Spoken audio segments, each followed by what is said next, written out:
This week on the Tech ONTAP podcast is a historic one as we make the move to video. For our first video podcast, we invited the customer proof of concept folks to chat about CPOC, which will be the first in a series with that team. We'll be posting to YouTube, but also we'll post audio to our normal channels like SoundCloud, Stitcher, Apple Podcasts, Spotify, and more. So now, let's get started. Welcome to the Tech ONTAP podcast. I love NetApp. Oh, yeah. I love NetApp because it's so fun.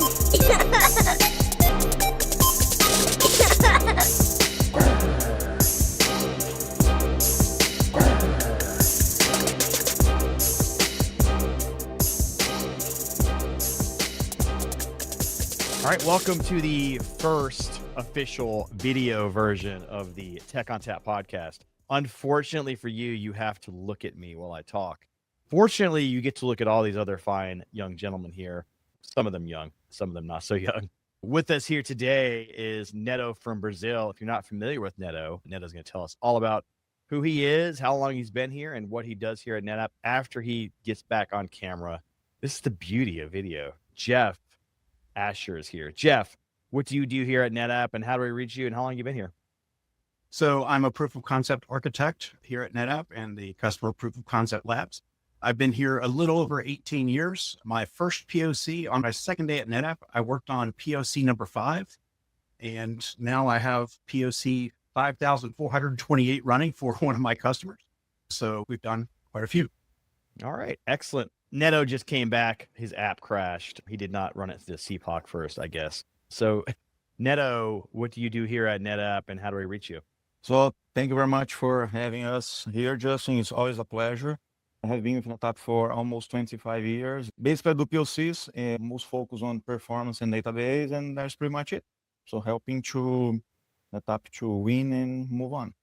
Yeah, and if you may recognize that CPOC from the Tech ONTAP podcast theme. Yeah, I can see that. It's a big honor for me. Also here with us today, David Hepler. So David, I understand that you've been here a while at NetApp, but not on CPOC for a while. I've only been with NetApp for about 13 years. I joined NetApp Germany and was the manager of the customer briefing center there in Munich, Germany, and also solution architect for ONTAP Select and Ansible. I moved back home, if you will, to Texas, and I live north of Fort Worth and been with CPOC for almost 3 years now. I joined just short of Brian. So how does a Texan find his way in Germany? How does that work? Originally a girl. A girl? Originally. You And followed then a girl to Germany? Yes, and another one. I'm married to German, so. And That's good. That's back good. Here. Looks like Neto crashed again. We'll Oh, get no, him back Neto. shortly. Neto keeps crashing. Somebody reboot Neto. Eric Lewandowski, what do you do here at NetApp and how do we reach you? Yep, thanks for having me. I've been here for just a couple of years as well, just over 14 years. So number of roles during that time. First 3 or 4 years, I joined public sector, the TS consultant team for the Navy, and then 7 years as an SE for the Chesapeake District here in Southern Virginia, specifically Virginia Beach. And then the last 4 years in CPOC as well. And Dave, what kind of belt buckle did your wife have to get when she moved to Texas? She has a belt buckle. She got it after she married me. She has boots and Oh, proper Texan now. yeah. So what's her feeling on Texas barbecue versus swine? Oh, that's a hard one. It's probably mixed. She's gonna always love her Schweinshaxen better. Still, the barbecue's good, especially Yeah. around here. Can't go wrong with a good old thick piece of pig. We don't do pig. We're beef. Oh yeah, you're beef. Germany pork. We're the pigs over here in Carolinas. And last but not least here, Brian Tinsley. So Brian, what do you do here at NetApp and how do we reach you? So I'm also one of the CPOC architects hanging out in the lab with these guys most of the days. I've been with NetApp for 13 years, but 1 year was out. So I left and came back like a lot of folks did. Covered healthcare for a number of years and got to covering stored grid in the field. And I've been with CPOC for just about the last 3 years. And you're out of Wisconsin, right? They call you Big Cheese. I don't know about Big Cheese, but I do live in Wisconsin. They're gonna Cheese start. is really They're good. gonna start calling you that. That's Now, that is now your nickname. How you get nicknames? Brian has the worst Wisconsin accent. Honestly, David sounds Wisconsin and Brian sounds Texan. Where are you from Yeah, originally, Brian? That might be the Alabama leaking down. Yeah, that's right. Oh, that's it. That's the placement. All right. Out of the field and quit presenting, my Southern accents come back with a vengeance. So You and Jeff should have an accent off. Southern West Virginia here, so I barely speak English. Join the club, man. Join the club. All right. So we're here to talk about CPOC, which is our customer proof of concept labs here at NetApp. And Neto, tell us what exactly is. CPOC has been working since 2007. Now we are under Toby Creek and Scott Grasso, thanks to both. Steven Hire is our manager, thanks to all three. So you can see the cool logo there that you have on the podcast. So basically we do POC in the context of pre-sales opportunities. The idea is to do as many as we can. You see the numbers, 5,400 and something engagements. We do a lot and we only do that. So if you need help in a pre-sales opportunity using proof of concept, come to us. That's the idea. Is that 5,400 asses kicked, or what percentage of asses that are kicked? Brother, a lot. High percentage of ass kicking. We cannot talk numbers here, but there is a lot. But yeah, we have been doing many really cool and impactful POCs. This is going to be a part of an ongoing series where we bring in the guys from CPOC to talk about things. If you've got any sort of suggestions for topics that you want them to cover or things that you haven't heard on this particular episode, reach out to one of them or me, and we'll definitely get it added in a future episode. So Jeff, I want to know more about CPOC and the value add here and why a customer would want to do a proof of concept within our labs versus their own. So the reason you would come to us is really speed and agility. And also we just have a lot of experience with our gear naturally. If you are to do an on-site POC, we still do on-site POCs and make sure that they're on track. But with an on-site POC, you have to have gear shipped to your site, servers provisioned, network provisioned, VMs, all these things that have to happen. You get an eval agreement, you got the gear for maybe 90 days. You're going to spend 45 to 60 of those days just doing the setup and getting it provisioned. You come to us, we're going to get that done a lot faster because our lab is pretty much provisioned. We don't really have an SLA on how quickly we turn POCs around, but we do it really quickly. We can have your entire environment stood up, build an approximation of your environment to meet your requirements and prove that we can do what we say we can do in our environment very quickly. So I imagine to do that, it would require getting actual customer data on site in a lot of cases. So Eric, is it always customer data? Is it data that we give them and create? How does that work? And if it's customer data, how does that all happen? A great question. Before we answer, maybe we'll back up to how we engage with an account team and sometimes the customer. We'll work together to figure out the context and the test plan. During that process, we may say, well, we don't need your customer data. A lot of times customers may think they need to bring their data here. Well, I got to bring my SQL server to you to test performance. All of us here have been doing this for such a long time. We're really good at perhaps modeling that workload for you instead, because there are sometimes security concerns with giving us your data. We don't always want it because I don't want to have to be the one that's dispose of it all the time. But if we can model your workload with tools that are commonly available, like performance tools, we try to do that. It's much simpler for all of us if you don't have to go through your own security to figure out how to export your data to us. And then we can model that workload and get you the same type of results. It's part of our engagement model where we work with you to figure out what we're trying to solve, what that challenge is, and the best way to do it. Let me just make one comment on what Jeff just said and Eric as well. That's not only about the hardware, right? People that come to CPOC, of course, we have the hardware. We have the privilege, thanks to Toby, Gracio, Hires, having that hardware that we have pretty much everything that NetApp has on the truck, we do have it here. But that's much more than knowledge. Is the knowledge how to perform POCs, because everyone here has at least more than 10 years or more with hundreds and hundreds of POCs. Again, we have a really good knowledge and feel how to perform that and how to do that well, even in complicated situations. Sometimes we receive easy POCs, cool POCs, but sometimes we receive crazy POCs. Eric, you remember that one, 8 nodes from that customer? There's many crazy ones. Flex groups. Sometimes we do a bunch of that. How to scale, how to not scale, performance, and all that stuff. So to get an accurate representation of a workload for a customer, I would imagine you'd have to understand what their workload looks like on their own site or on-prem for them. Brian, what sort of tools do you leverage to profile these things? Or do you even need to do that profiling to figure out what they're trying to do in your proof of concept? Usually we can do that just with question and answer. We don't go on customer equipment, run profiling. We may look in auto support at some of the data posted there to see if we need more depth of information from the account teams. But typically it's just question and answer. And then we model it with the benchmark tools that we use. Things like medical imaging, we know how those workloads are going to impact the storage system. And we can build those simulations pretty easily because it's a well understood workload. And let me just add one thing here that's important. Maybe the guys that are listening know how they engage to us, right? In the past, they just engage us to do a formal POC hardware. Okay, I want to test this, how that's going to behave, etc., etc., etc. 2 years ago, we start with a different initiative. We start doing a consultative job. What does that mean? Let's say not necessarily need to do a hardware POC with us, but you need some help in some on-site POCs. They come to us, they engage us, and you do a consultative job. So myself and Brian and other guys, we are working to help some large customers, creating methodologies how to perform POCs by themselves. So sometimes people, they want to do a methodology using IO per gig or IO density, or they want to do, Brian's more has a lot of knowledge in object, how to perform this, because it's much more than IO, right? It's not just give me some X IOP. It's a methodology behind. That's what we try to be specialized and help on. I'm working one, Brian was working one. I work with Eric and Jeff in previous one, and David probably are going to create another one for the customer that he's working for right now.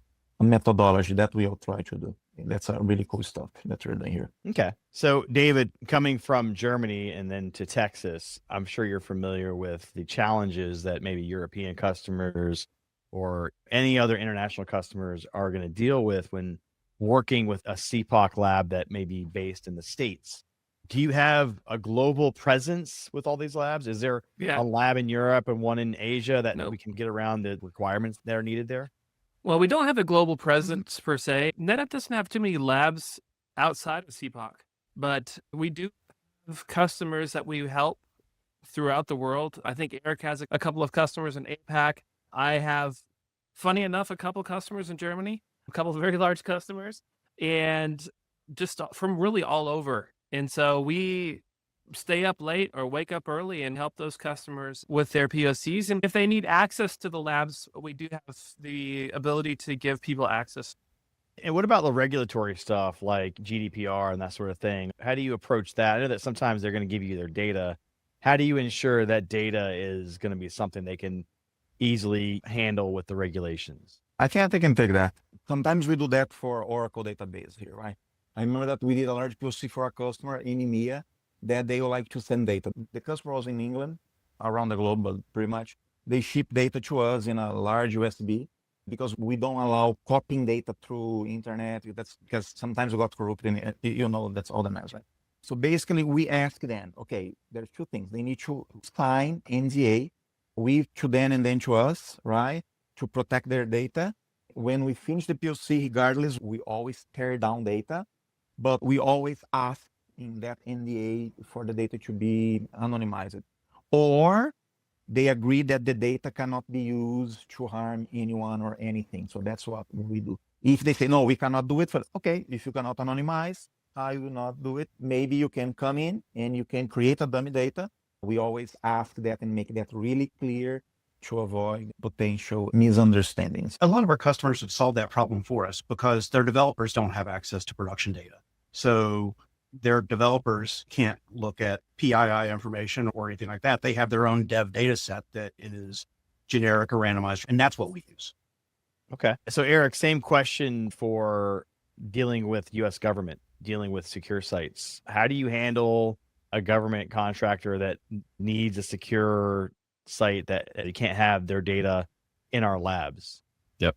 From being previously in public sector and carrying a clearance at one time, usually they just don't give it. If it's in the high side, we don't get it because of their own security stuff. So we do a lot of public sector work. I have not personally gotten data from public sector for those reasons. Their security policies don't allow.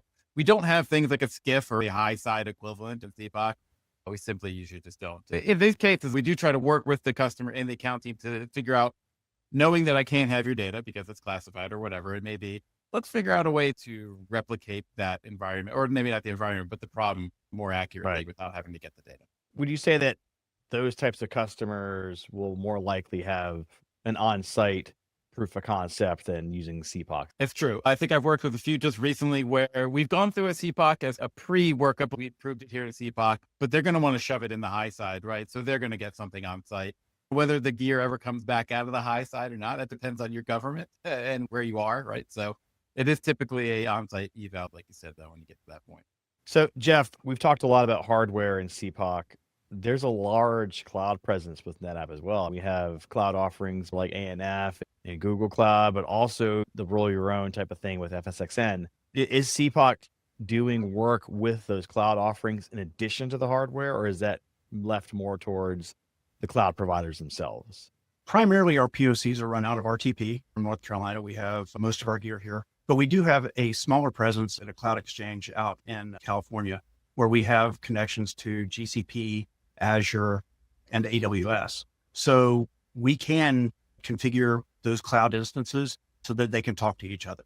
We can configure, say, cloud volumes on tap in Azure and have VMs spun up in the AWS that talk to those CVO instances. Brian, you have background in object storage, I'm guessing with StorageGrid. Right.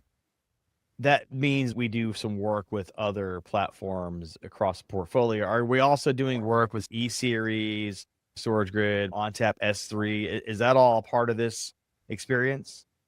Absolutely. So we have a number of StorageGrid appliances in-house that we can configure for customers if they want to get hands-on or do a performance proof of concept for StorageGrid. We can facilitate all of that. And yes, ONTAP S3 is becoming a big thing as well. We're starting to see more asks for performance data on it. So yeah, we can handle that as well. And we would love to see more of those ONTAP S3 performance POCs come to us.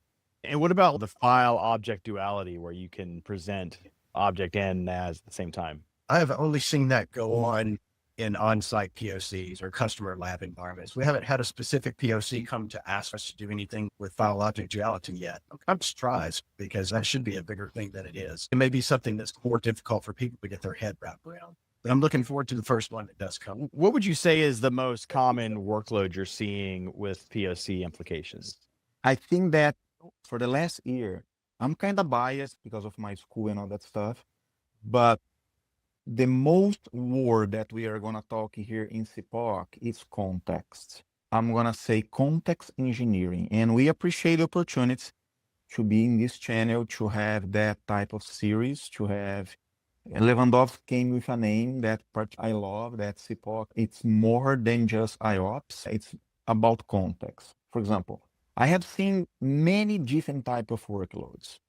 I have seen workloads that sometimes I shake my head, what the heck is going on? Like 55% reads, 45% writes, 41K block size. Yeah, that's not even divisible by 2, but okay, we take, right? Again, whatever. We see some normal workloads. So because I'm still trying to wrap my head around this 41K. What application does that and why? That is why I love you. So that is why we are talking about context. Probably for the next episodes, we are going to start talking a little bit more about context engineering. Let me stop a little bit and ask Lewandowski. Lewandowski, what did you learn about context? Let me put him on spot. That's the question? Just that vagueness of it? Yeah, exactly. Oh, wow. Context without context. That's great. Okay. Well, I mean, in general, context is something you have to define between a couple parties, right? As you define context and what it might be, it's important to understand what you're trying to prove, test, or otherwise. So 41K, let's use that as a context example. What application uses 41K? I mean, I can't think of one, but what customer only has one application? Maybe you have 20 applications and that's your average block size. Yeah, that is the key point. In the past, I'm going to talk about me a little bit, right? But I'm going to save that for the next one. Right? When I joined CPOC in 2010, I started my doctorate in 2016. For 6 years, I was a black and white guy, which means, oh, this is right, this is wrong, this is right, this is wrong. After getting slammed in my POC, right? 7 years, nobody deserves that. My advisor almost take my skin all out. I learned that it depends on the context. And my thesis is all about that. If you look from one lens, 41K for one application, from that perspective, you could say, oh, this is wrong. But if they have an array with multiple applications and they got an average of the arrays, that might be okay.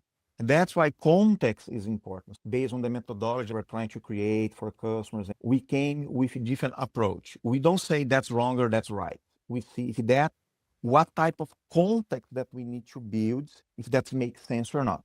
If someone asks us, oh, I want to do 41K, but he knows that's going to be average and he's not modeling any application, we are fine with that. What is complicated that we're going to talk about in the next episode is the context transport, which means someone does a test using 41K, he got X, and he believes that he can apply that to something else. It's the same to ask how many IOPS A90 can do. I'm going to say that this is a pure BS question, 100%. Why? Because in which context? What's the concurrency? What's the latency? And we always try to apply Little's law in context. Again, let's save that for the next one, but we had seen a lot. Crazy workloads, simple workloads, workloads that sometimes does not make any sense. I see one that was 25% reads, 4K, 75% write, 40K. So, okay, right? So that is type of the consultative approach that we are trying to help with the account teams.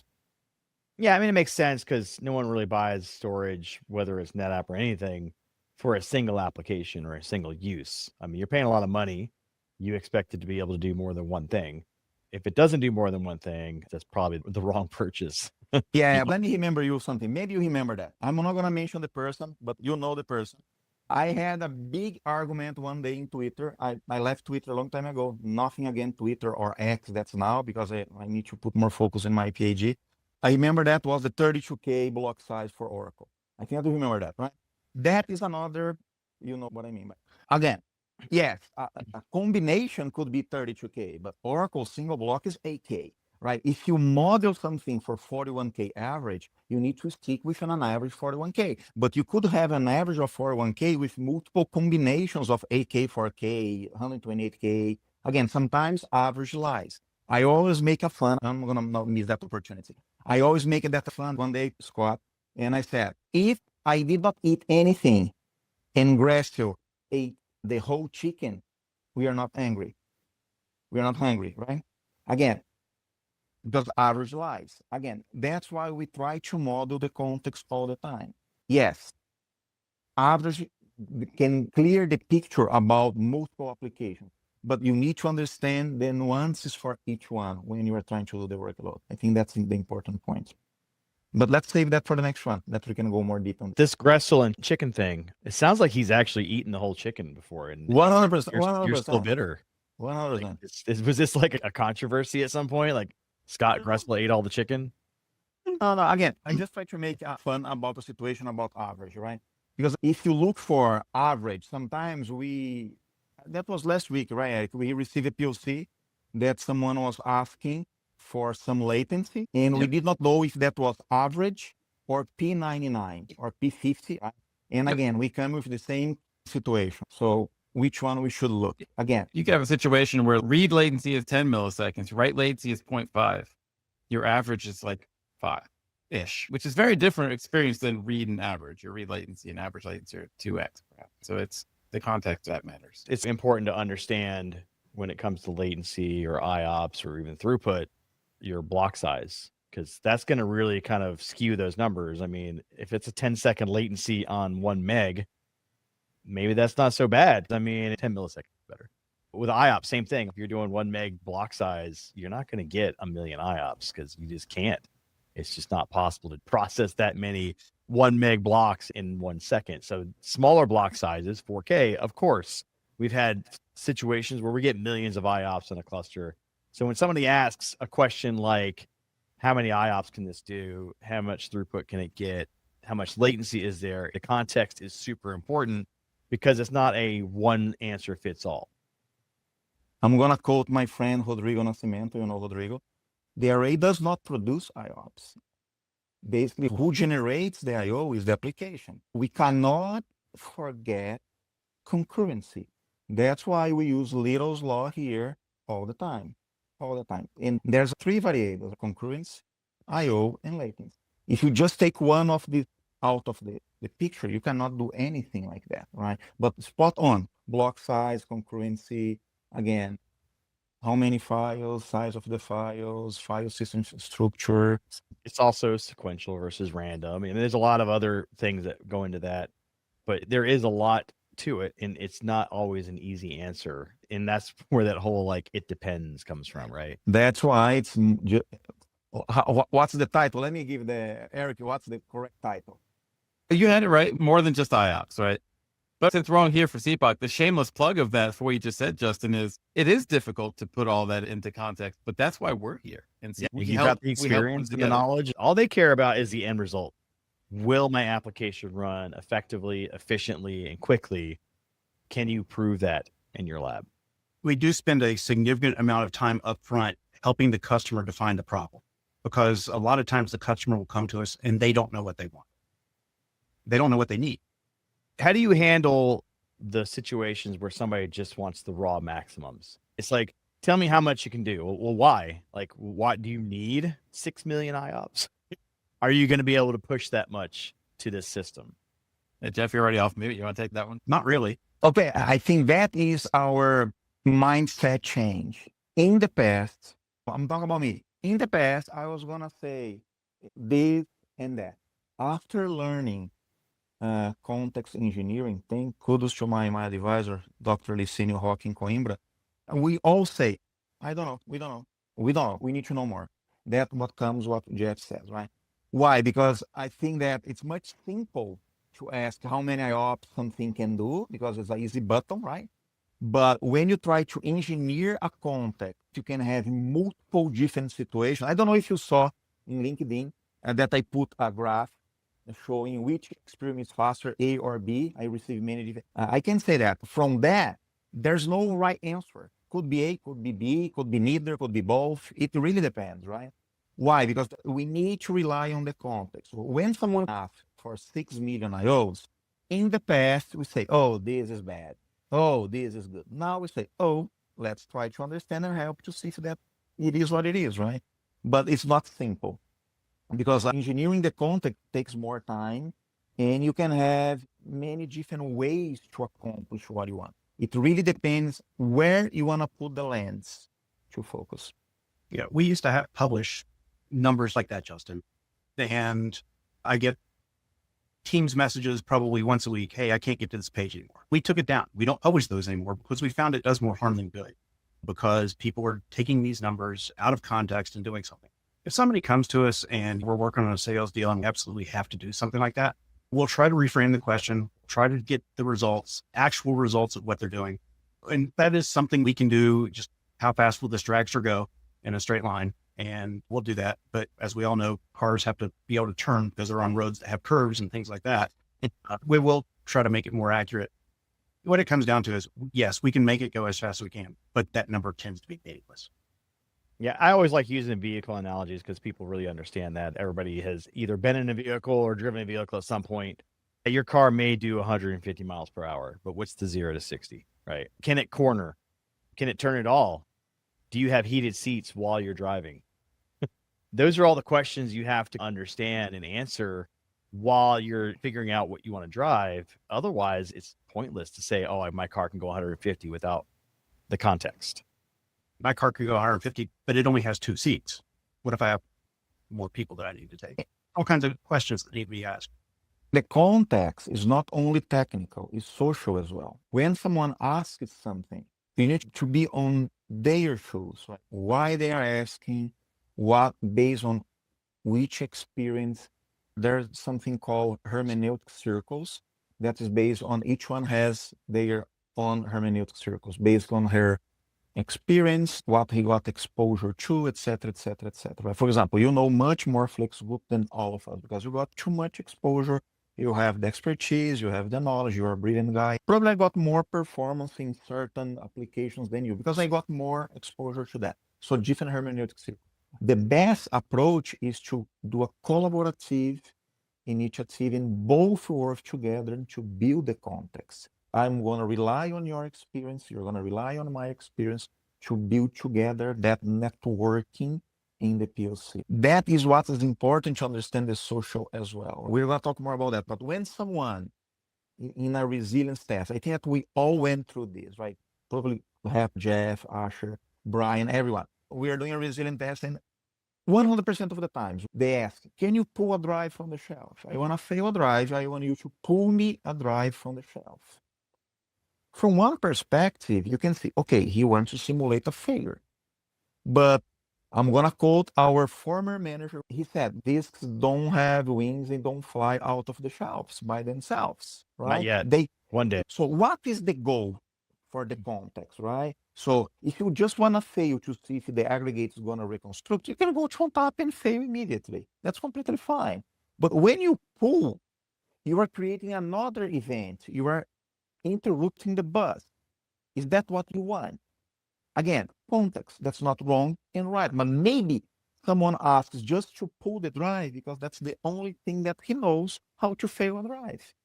The context is not only technical, it's in the social aspect as well. So if I wanted to engage CPOC, if I wanted to get involved with a proof of concept as a customer or as an account team member, what's the process for that? I'm going to give you a number. Eric Lewandowski's cell phone. Hold on. I'm changing my phone number today. Eric Lewandowski. 757. I'm just copy right there. Yeah. So how to engage CPOC? If you're a NetApp account team, you go through Spark as a resource request. We're there in the dropdown, like most other resource requests. If you're an existing NetApp customer, your account team can get us to us. If you're not a NetApp customer yet, you need to get an account team and they'll get you to us. Contact one of us so we can point you in the right direction. All of our email addresses are here under our picture. Yeah. We can help you get to the right person in your locality. Excellent. All right. So like I said, we're going to make this a continuing series. We're going to talk more about context later on. We'll talk about lots of other topics. Again, if you have anything that we didn't cover here that you had a question about, feel free to reach out, let us know, and we'll add it to the topic list. As you said before, Eric, everyone's contact information, email addresses are on the screen. If you're listening to the audio only version of this, we can certainly let you have the link for the video so you can get the email addresses. Because honestly, who wants to write this stuff down when you're speaking it out in person, right? We'll give you the Tech ONTAP podcast contact. Tech ONTAP podcast is the name of the show. Podcast@netapp.com is the email address you would use to contact the podcast, and we can direct you to the right person. Neto, Jeff, David, Eric, Brian, thank you all for joining us today on the first video Tech ONTAP podcast. Not the last, because we'll keep doing this. Thanks for having us. Nick made me do the video. Let me go ahead and give the NetApp Discord some love here. If you want to go there and chat with people like me or Neto, we have the answers for you. If you have a question, there are other people there, partners, NetApp employees. We're all there to answer your questions. Can we finish with CPOC all together? Yeah, this is going to be great because it's not going to be in sync. So let's do it. We'll do it on 1, 2, 3, then CPOC. So 1, 2, 3. I'm not going to fix it. I'm going to let that slide. Maybe that'll be a new part of the podcast episode. Start. For sure. Hey, Justin, we should have called this the Forbidden Podcast. The Forbidden? 403? For David, verboten. Verboten. Well, no, the error message whenever it pops up is 403 forbidden, even in German. So. Oh yeah, that didn't even occur to me. That's good. Hey, I am a nerd through and through. Yeah. Well, here's the other thing. Nobody's gonna be able to find the next one. Yeah. Good luck finding that one. Maybe we skip that one so we can find it. All right. For appreciate it. CPOC. All right, that music tells me it's time to go. If you'd like to get in touch with us, send us an email to podcast@netapp.com or send us a tweet @netapp. As always, if you'd like to subscribe, find us on iTunes, Spotify, Google Play, iHeartRadio, SoundCloud, Stitcher, or via TechONTAPpodcast.com. If you like the show today, leave us a review. On behalf of the entire Tech ONTAP podcast team, I'd like to thank the folks at CPOC for joining us today. As always, thanks for listening. Oh, yeah.